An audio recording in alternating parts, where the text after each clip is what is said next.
Hey, Saturday, October 18th, 2025, Virginia Beach, Virginia. I'm over by Lake Holly, and I wanted to give a 1 week update. We've been in America just a little bit over a week, so I wasn't able to update yesterday. It was quite busy. So yeah, Saturdays, Sundays are a good day to do videos. So what happened in a week? So when we first landed, I think some of this is in the last video, I was able to get internet set up, T-Mobile, and they sent the kit and everything like the following working day. So I think I ordered on the Saturday we landed, or the Sunday morning, or the Saturday morning thereafter. We landed like late Friday night. I caught up with a friend, and then the next day I got onto this. So it was already like Saturday morning. I made the order with T-Mobile and got the internet base station.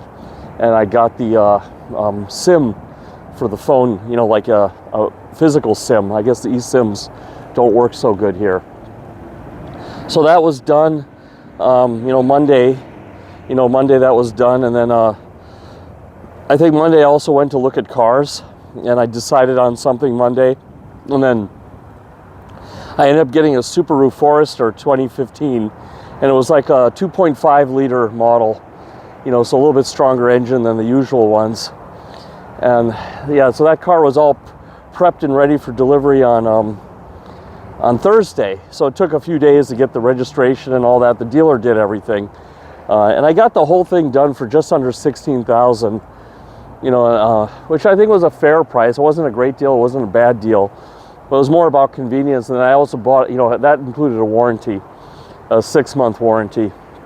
I figure if this car is going to have problems, it's all going to happen in the first 6 months. I don't see the point of paying for years and years and years for a cheap car like this.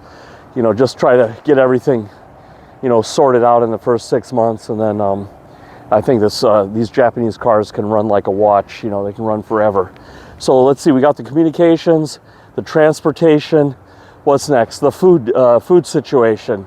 So the food was like, we're staying with my mom right now until we get our own place, and I'll get to that in a minute. So we discovered Amazon delivers groceries. I went out to Harris Teeter. I did, grocery shopping, running around Food Lion, doing all these short runs, spending all this time in the car, something that really annoys me, something I really don't like to do. So yeah, got that sorted. Like I said, the Amazon, that's just been a lifesaver. We got things for the baby. We got all kinds of like little odds and ends that normally you would run around, make 5-10 trips to Walmart for. And I got Prime. I got Amazon Prime. So that gives you the free delivery. You pay the $10 a month. Believe me, I think I've saved that much in gas already. And time. Mostly it's your time.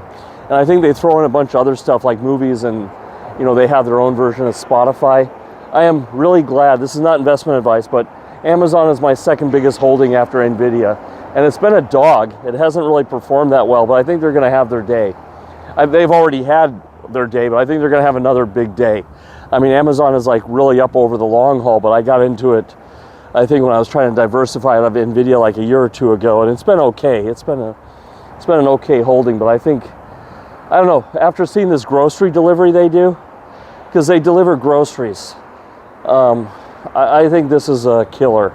I think this is a killer app. I think this is going to change a lot of things in America. I don't know. I would be avoiding, unless all the other grocery store chains can catch up and make it so easy. But and they deliver very quickly. The stuff was showing up at our doorstep in the middle of the night. It's like not really same day, but it's like very quickly next day. I would say it comes within 12 to 24 hours, whatever you order food-wise.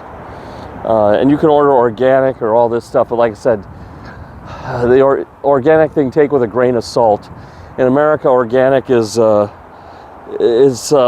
like corporations can pay for that labeling, so you need to read into what it means that when they say something is organic, because sometimes you're just paying extra, because yeah, I'll get to reactions too. Let me just first get through the things that we got done.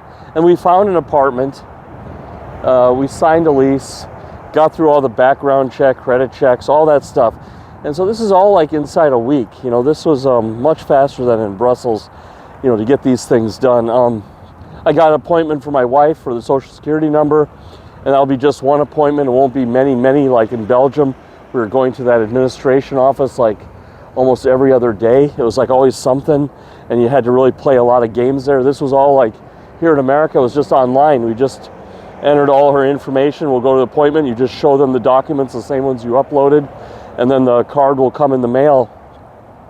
And then for me, I have to pick up a Virginia driver's license, I guess, for the insurance. They're letting me get by the Norwegian one, but just to be formal, you know, I should have a local driver's license. And anyway, I probably have to switch that to Delaware if we move up north. But this is like a formality in America. This is like really easy, and I think with online now, you know, it's even easier. So I booked an appointment before. You just walk in, but now you have to reserve a time online, and then you just go in there and I guess, yeah, I just show my Norwegian license and they'll issue me a Virginia license without taking my Norwegian license from the way I read it.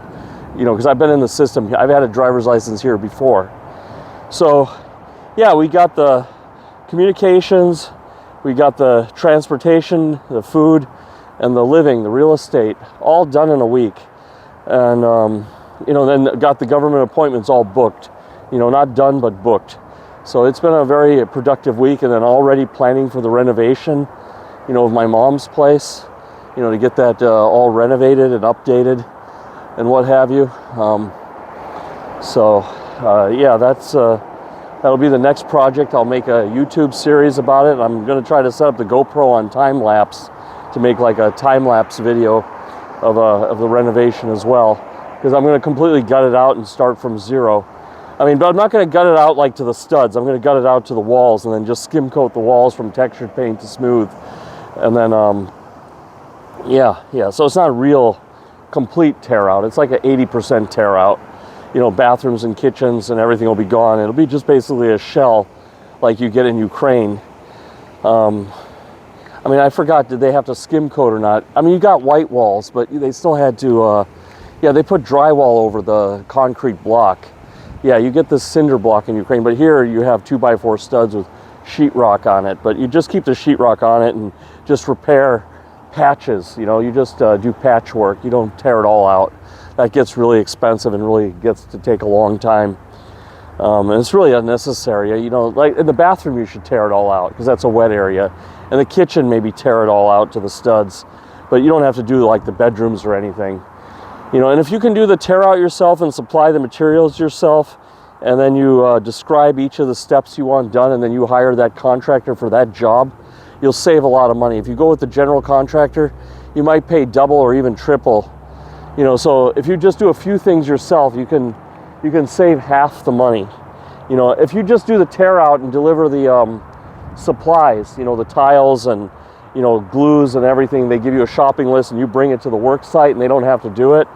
You know, because they'll mark up those supplies. You're already, you know, like I said, you do that in the tear out, you're already up 25%. You've already saved 25% on your project. So instead of paying like, let's say 60,000, you're gonna pay 45.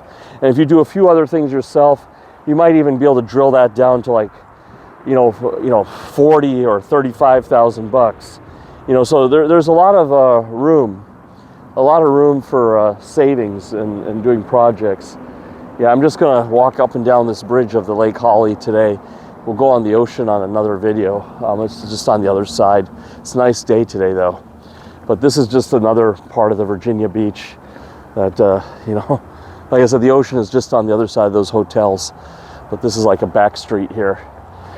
You know, yeah, this is the hood. You know, this is the hood in Virginia Beach.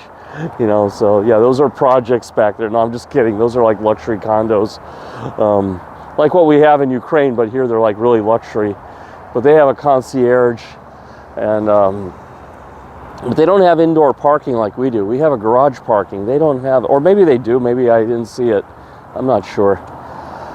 So yeah, now reacting like, yeah, the food is noticeably, my wife doesn't like it. Even the organic food has a funky taste, chemical taste to it. You know, everything is just different. You know, it's just going to take time to adapt.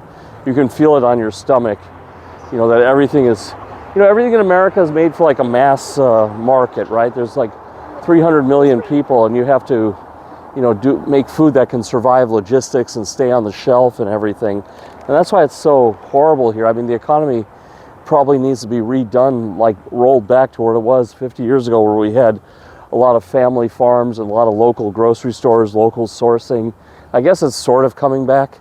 I mean, it's more of a hippie new age thing, but you know, just Amazon or Sam's Club or all these places, Walmart, you just can't compete with them on price. So you really have to go out of your way and spend a lot more to eat healthy here. And I think that's something we're going to do, because we're not driving much, you know, so we just have to find out where we can get the meat. I mean, some of the stuff on Amazon is okay, like the spinach and everything, but yeah, it's tough. That's a tough one, is adapting to the food.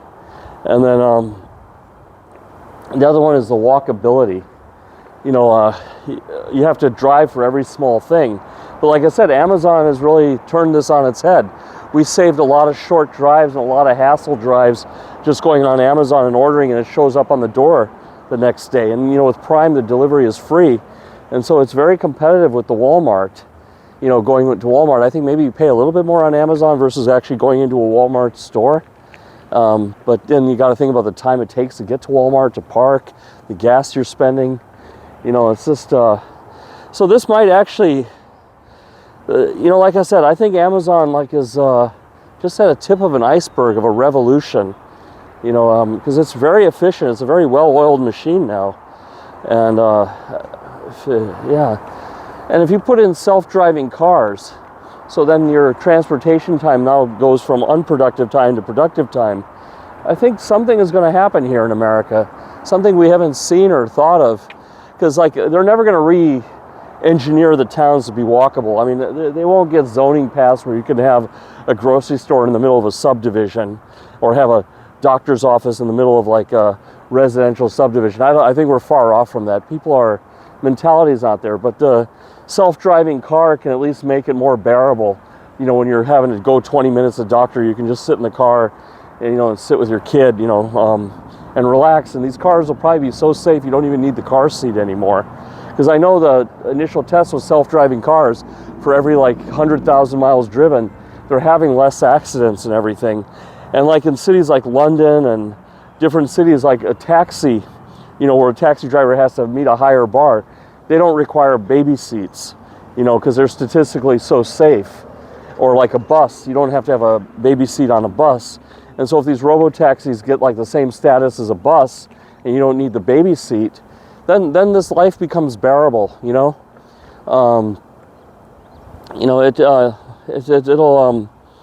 it won't be as great as like being able to like walk to downtown Oslo and, you know, seeing everybody and, you know, get your groceries, get some clothing, visit the doctor and all that, or, you know, any downtown European city, or like Lviv, like where we had everything, like even in our own apartment building. It won't be that convenient, but it'll definitely be much better than what it is now. And that should unleash a lot of productivity. You know, you'll have more productive time in the transportation. You know, instead of your eyes being on the road, you can already start writing some emails or whatever, or, you know, getting your work started. And you could probably count that transportation time towards work time, you know. So, yeah, you end up, you end up getting back like 10 hours a week or something, you know, if you have to go to a physical office. So, I think there's a lot of potential for that here. I think there's big potential in this country. I mean, if they can fix the food. I don't agree with RFK Jr. on the vaccines, but he's onto something with the food. The food here is atrocious. It's probably the hardest thing for us to adapt to, more so than having to drive everywhere. But we haven't drove much. Like I said, Amazon in this last week spared us a lot. You know, I only really drove the car, the new car, to go visit one of my friends. You know, that was like a 15-20 minute drive each way. But as far as like for errands go, I mean, just taking, you know, I'm cleaning out the apartment for renovation to take stuff to Salvation Army. That's about it, but not so much. The first day or two was some grocery runs till we figured out the Amazon. But yeah, it wasn't so bad. It wasn't so bad. You know, so I guess this week in review, it was a very highly productive week. Like I said, got a lot done, and then on top of that, I'm working on an app. Interviewing for some new contracts. So and playing with the baby. And all of this, and I guess next week we'll take her to the pediatrician, like get her in the records. This week we're just getting all the basics set up, and then now next week we'll have to branch out. Now regarding health insurance, I think I mentioned this in a previous video. We got health insurance for like $600 a month. I don't know, all these horror stories about health insurance, it's crazy. I mean, our maximum loss per year would be $18,000, but if you don't have $18,000 saved up, in Europe, they're going to take half your salary, so you don't have to pay that $18,000, like maximum worst case scenario. Here you pay $500 a month, and you set aside that 18 grand in some stocks or some investments or something, and it's in your control.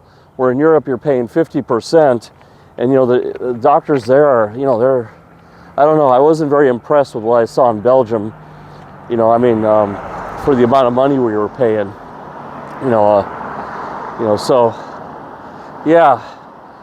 That's but that'll be a topic of another video.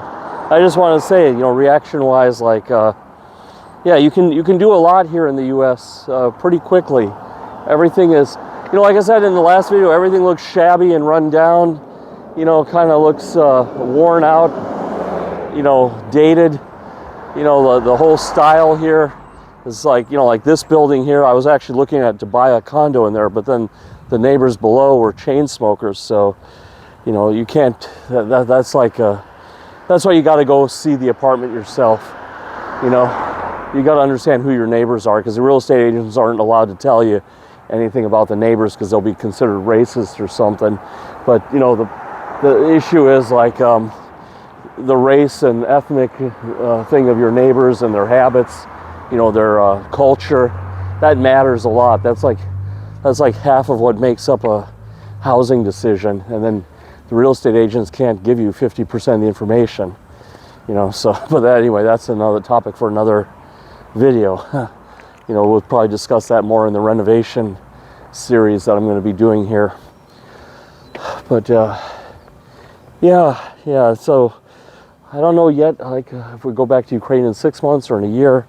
I guess we have to see if it's manageable there or not. I would say it's, I think after those last attacks, I think maybe it's going to be quiet for a while, but you just never know, right? It's like going to Walmart here. You just never know what's going to happen.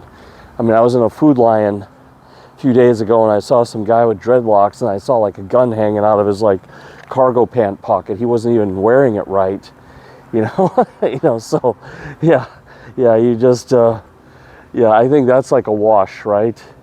I think that's a wash as far as that goes.